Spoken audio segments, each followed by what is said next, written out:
Welcome to Trial Lawyer Prep. What if you could hang out with trial lawyers and jury consultants? Ask them about connecting with clients and juries more effectively. Then take strategies, tactics, and insights to increase your success.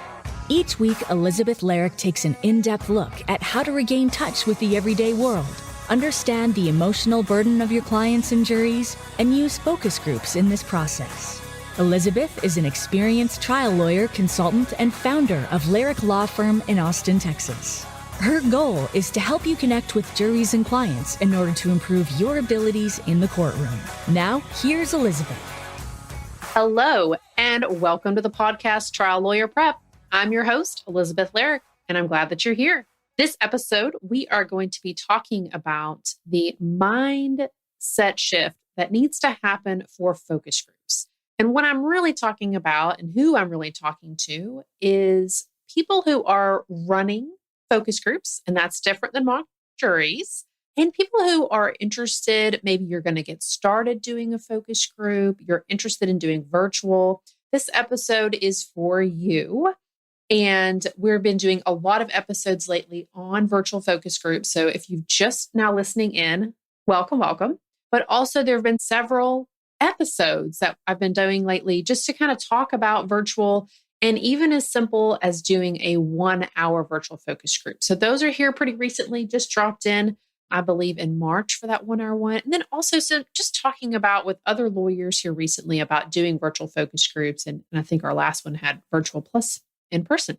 So this episode is great for you if you're just getting started, or maybe this episode is for you if you've been doing them, but maybe you're just not getting enough information. And so I do a lot of focus groups, been doing them for over 8 years. I've got over 1,000 hours, more than 1,000 hours of a focus group time under my belt.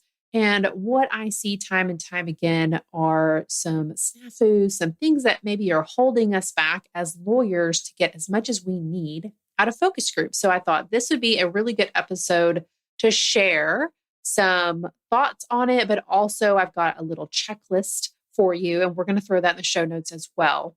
But really, why is this important? And that's because how we approach our focus group with our mindset really impacts how we present, what we present, and really how we're moderating, asking questions, trying to get that discussion going. And I see these really small, subtle things that happen because I have focus groups that I lead, but then I also have focus groups that I put together that other lawyers lead, and I am there just as backup. And so these are, things that obviously I've made these mistakes before, but, have been able to watch and correct, and then also have other folks that I help and kind of coach along the way to help them do better focus groups. And I just want to pause right here to say this is different than a mock jury.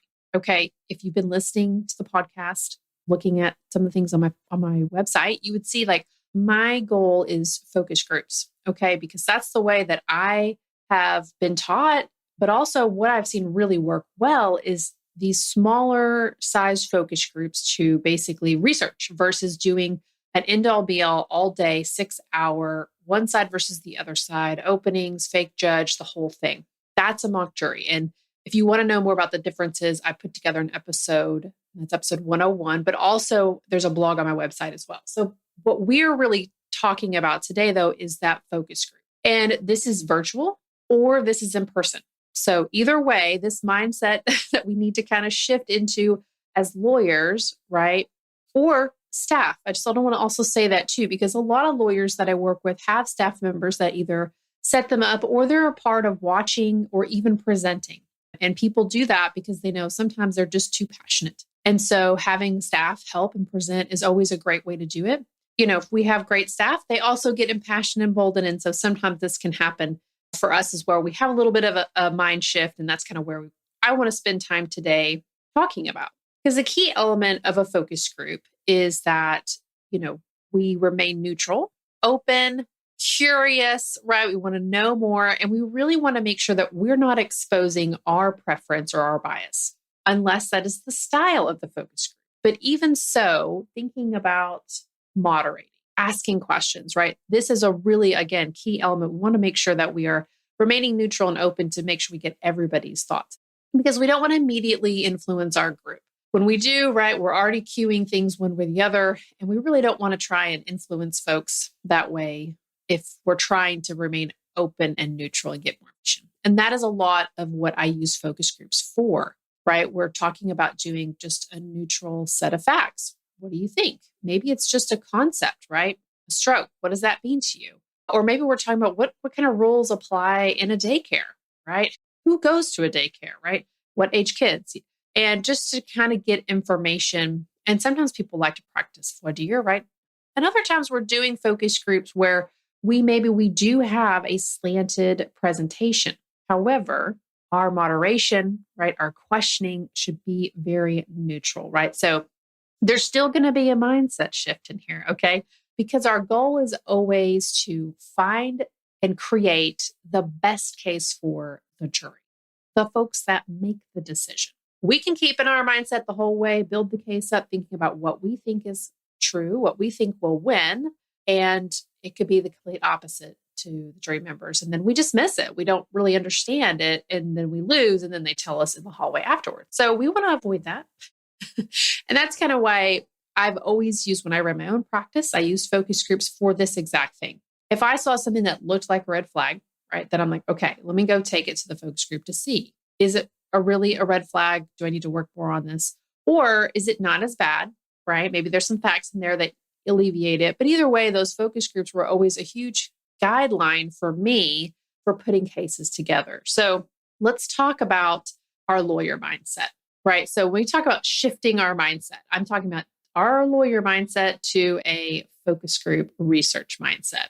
So thinking about our lawyer minds and where they're all created, right? Law school. And that really makes a huge influence on our brains, including the language that we use, how we talk about things, and then we move into practice and everyone around us, right? Other lawyers, judges, the court, we're all using the same kind of legalese, talking about things that way. And then we kind of get also in another mindset of thinking about it very differently than regular people, but also thinking about, like myself, and of course, other people who like personal injury work, plaintiff's personal injury work, employment work, criminal law defense, right? Your job is really to win. And you've got a client who depends on you, but also you're running a practice that needs to make money. And there's always a little bit of risk, right? Because we are on a contingency fee. So there's a lot of pressure going on to win, to put together, make the most money, make the client happy. And there's also a lot of confrontation that goes in, really at any level, right? Lawyering confrontation comes in and the kind of cross-exam style. And that's pretty normal to us, right? I mean, people are you get into the courtroom and guess what? You got to stand up and state your side, right? Who you are, what are the claims? What are your, so it's always kind of this confrontational setup when you're walking in to a presentation like that, either a motion or a mediation, or even getting on the phone with opposing counsel. You're constantly confronting, right? Somebody who's on the opposite side, or you're having to basically pit your side out there. When we talk about a focus group or a research mindset, we're really turning that to an non-confrontational, neutral learning, right? Whereas the lawyer mindset is to win, right? Our research, our focus group mindset is just to learn, right? So most researchers, if you go and Google focus group, right? There's tons of stuff out there about setting up focus groups, and they're talking about the research style, right? Marketing style.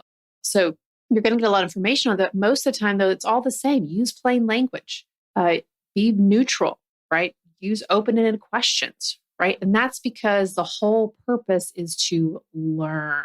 Learn everything there is to learn, right? And then get behind that, figure out what's backing up all those things. So two very different mindsets. And what happens is sometimes if we go into a focus group and we don't really even realize we've got this lawyer mindset going, right? We're going to try and win. Even though we know, I can't reveal my bias, we do really very subtle things. And it could just be things like saying my client or my case. Or a lot of times what I see is people they'll get argumentative, right? If you have a participant who has an opposite point of view to what you want to win the case, they can get a little argumentative. Also kind of confrontational. And this kind of comes in where, in doing a deposition, one of the best questions you can ask a defendant or the corporate rep or you guys is why? Why? Best one word question, right? That is not great for focus groups. And you may be thinking, well, how come? Well, a lot of this has to do with thinking about our size of our groups here. You may like them small. I know lawyers who like 6 people in there. Nothing wrong with that. I know people who want 14 people in there. Nothing wrong with that. However, you now have small group dynamics, even if you are on Zoom. Asking people why, it is a confrontational question, right? It also asks people, our brains actually go to a different side, right? Instead of sticking with our thought, we again go over to kind of getting, oh, whoa, okay, now I've got to actually analyze and give a little different response. So we really want people keep in that train of mind. And a lot of people talk about this. This is not anything new. Asking, well, tell me more about that, instead of asking why. The other thing that I see sometimes is people, and again, we do it as lawyers, agree, disagree, right? And the way that it works out in this small group dynamics of a focus group, someone will give an opinion. Oh, the light was green, or oh, it's the purple. And then the follow-up is, who disagrees? Now you're pitting them against each other. In a small group, it's very, very difficult. As strangers, it's really hard to get people to do that. Now, we may do that in jury selection, where we've got 40 people. Sometimes we even have to manage 60 people or more, right? That's a good way to cull the whole audience, right? People like, somebody in the front rows, disagreeing with the person in the back row, they can't even see each other, right? It's very much more anonymous versus here, it's very different. Confrontation is very different. And what ends up happening is when you kind of start to create this a little more confrontational, it's very hard for people to feel like they can actually give honest opinions. And a lot of times people will start to reduce their participation. Now, this also lets other people who have a big personality to take over the group. Now, at this point, now we're not really getting all the information that we need from these folks. We're kind of now stifling our group. We're stifling to get that information. And here's the thing. These are very subtle things that can happen, but basically it's just a little bit of an unnerving thing in us. It's like, oh, kind of our gut telling us like, this doesn't really feel safe to share anymore. Or if the lawyer reveals their bias, even on accident, like it's still going to end up coloring the group. Some people want to support and go with you, whether they like you or not, or they agree with the position or not, just because you're the one paying them. So a lot of really kind of subtle things that can happen. We're just walking in, being our lawyer minds, right? That's, what we've been trained to do for years. So, but if we flip it around and we think about going into a focus group with our research mindset, our learning mindset, right? We're going to work really hard to be neutral. We're going to set up open-ended questions. We're going to get questions that maybe scaling questions, right? And we're going to set up that agree, disagree differently. Now, a lot of times people say, well, I like that question. Let me, very subtle, but very different. It's easy for the moderator to say, who agrees with this statement? Meaning, or who disagrees with this statement? Then I give a statement. Uber driver was distracted and therefore is responsible. Who agrees with that? Who disagrees with that? I'm the one who's standing in the center asking questions, but I'm asking both sides. And I'm not trying to pit each other against one another. Maybe I'm pitting them against me, and that's okay as the moderator. But again, I'm keeping it neutral. Like, do you agree or disagree? Right? Versus saying, okay, Susie, you said purple, Johnny, you said brown. Who's right? Okay, now we're just kind of like, who disagrees? Who agrees? You're rarely going to get a lot of participation out of those style of questions, which is another reason not to use them. But there's other ways to ask questions, again, to keep it open, keep it neutral, but still gauge people's, is it yes or no? That's also thinking it's always black and white, right? That's why I love a scaling question, to give people options and then be able to ask them about their scale. Going back to our research mindset here, where instead of asking why, we're going to say, tell me more. And what you're going to find is you're going to have a much more open discussion. You're going to hear people disagree with one another in a very polite way, but they're going to do it, right? Even though it's a small group dynamic, but also what you're really going to be able to get is people are going to feel safe giving you that deeper explanation, right? Whatever maybe it's an inner bias. they're going to feel safe enough to give, when you do that follow-up, to give you more than that initial first blush yes or no. I'm a 6 out of 10. And they won't do that if they feel like it's confrontational or argumentative or, like, oh, this doesn't feel safe. But having that open, oh, yes, of course. Tell me, being neutral. Yes, tell me this. Okay, go ahead. Thanking everybody, right? And I know that's a whole thing about moderating that we could talk about for a whole nother session. But I always just tell people, if you're new to moderating, like, just the key is open-ended questions, asking everyone the open-ended question, right? And then not following up. I think that's probably one of the other things too that happens when we think about a very different between a lawyer mindset and a focus group researcher mindset is kind of sometimes the follow-up. We have a tendency to, oh yeah, oh, I agree with that too, right? Oh, now you've just imputed your bias, right? Versus somebody else in the group who maybe hasn't given their opinion yet and they know, oh, now I'm disagreeing with you. Okay, maybe I'll just agree just to go along to get along, right? Get over with this focus group.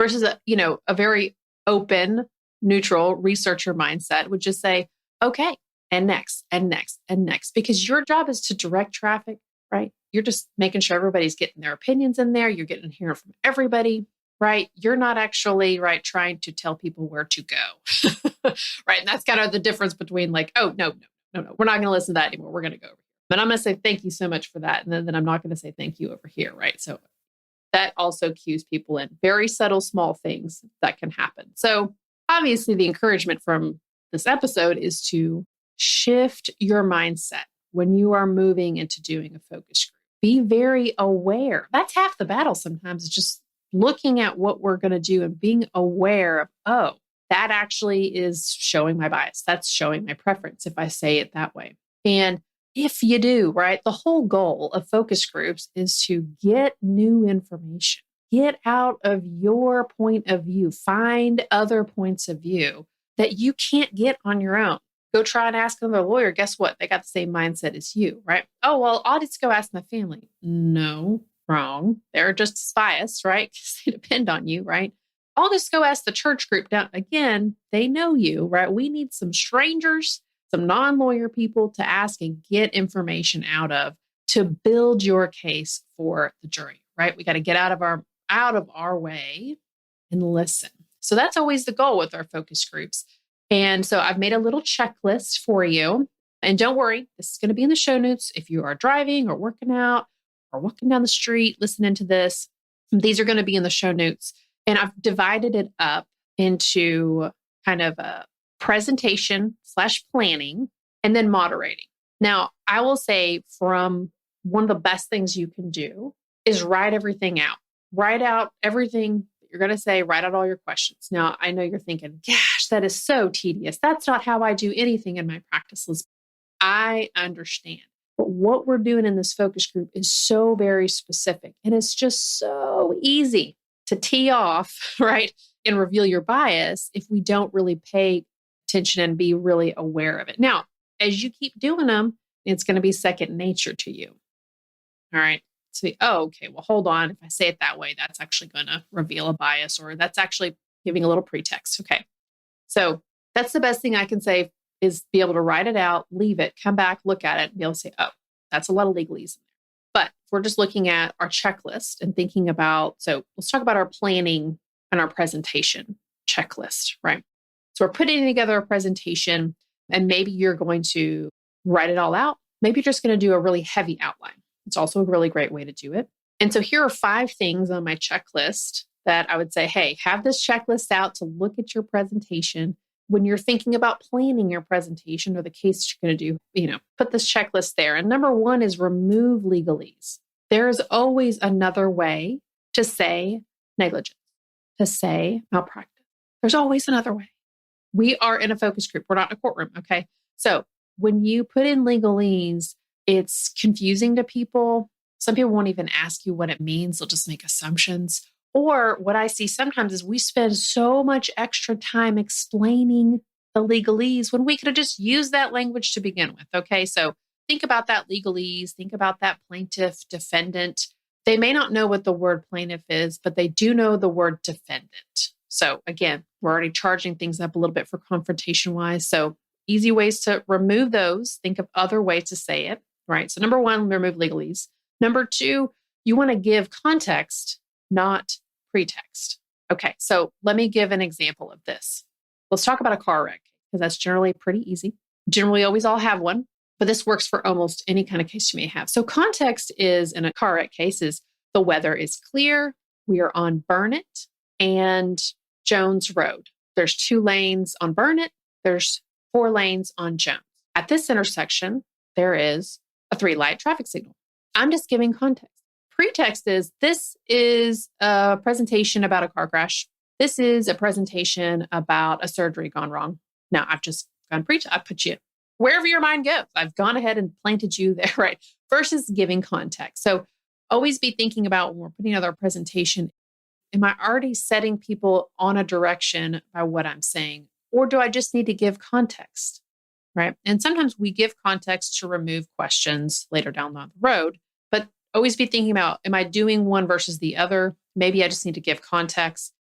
If you can't, you find that like, I don't know how to do that, Elizabeth, just line through that sentence altogether. Just don't say it, right? Just don't say it. Because if you can't think a way around it, then maybe you just don't need to say it.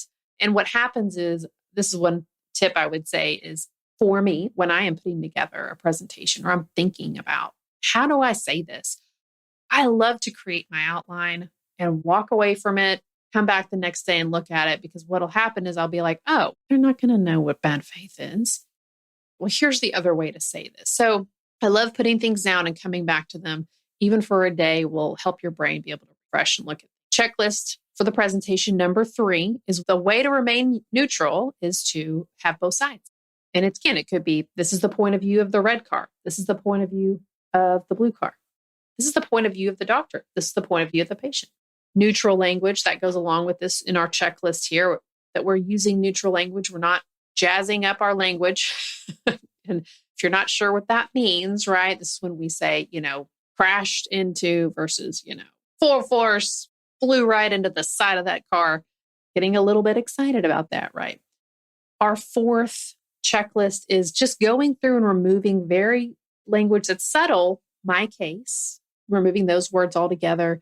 Your logo. A lot of people have kind of a sample PowerPoint that always has their logo on it. Take that out of there. The caption. Some people always want to put the caption in their presentation. People don't know what that is. So it just starts off on a confusing, and it's also a little bit of pretext too. So just remove it. People don't know what it is. You're just basically starting off on a confusing point. And our last one would be thinking again about looking at our presentation, and if you've outlined it, if you created a PowerPoint, going back through and looking at it and saying, am I repeating myself? And lawyers are really notorious. If there's a point that they really, really love, they say it multiple times. Now, I understand if you're writing an opening statement, you're going to go in the courtroom, you're going to give a closing statement, you're going to want to repeat yourself. The rule of 3s. That's great. But we're in a focus group, so we don't need to do that. We really want to make sure that we're not repeating ourselves too many times on the same point. Okay, so that's our checklist for presentation. Let's talk about our moderating checklist. And again, we've got 5 things on this checklist. Number 1, most important, to make sure we are staying in our research mindset, is open-ended question. Who, what, when, where, how come? Those are easy questions, right? People can take them anywhere they want. And that's what we want. We just want to make sure we get on those, get what's in their brains. Number 2, ask everyone the big questions, right? So I typically have, here are 3 issues that we need to make sure and ask questions about. So I got to get everyone on that question. What can happen is sometimes we get stuck and we ask 1 or 2 people, and then we end up following up and we don't finish the round with everybody. Well, that's a very easy way to expose bias, is because you're only listening to people that you like and you're skipping everybody else. So that's a really easy one. Ask everyone the big questions before you follow up. That's right. Ask everyone the big question before you go back and follow up. Super easy to do, super easy to forget to do. Number 3, it's always tell me more, not why. Just write, tell me more. Just, write it on your sheet in front of you. Tell me more, right? Instead of why. And it's just a very easy, subtle thing. Use this in jury selection. Lots of people would agree with me, right? Tell me more.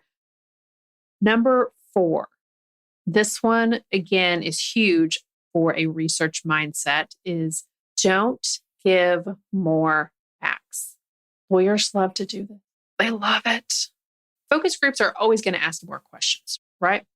They're inquisitive people. They want to know more. We don't give them more.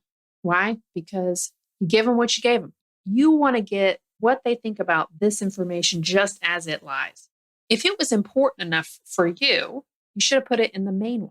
But a lot of times what people want to do is they want to dribble facts out. Well, I want to see how this influences them.